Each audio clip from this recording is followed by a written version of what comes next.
క్రైస్తవ సంఘానికి వాక్యం కరువైపోయే సమయాలు రాబోతున్నాయని తెలిసి మా అక్క కీర్తనల్ని, యెషయా గ్రంథాన్ని పాటల రూపంలో రాయడం జరిగింది.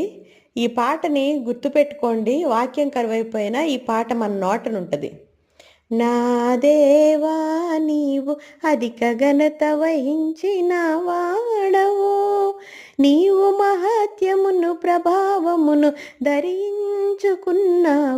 నా దేవా నీవు అధిక ఘనత వహించిన వాడవు, వాయువులను నీకు దూతలుగాను అగ్ని జ్వాలలను పరిచారకులుగాను చేసుకొని ఉన్నావు. భూమి ఎన్నటికీ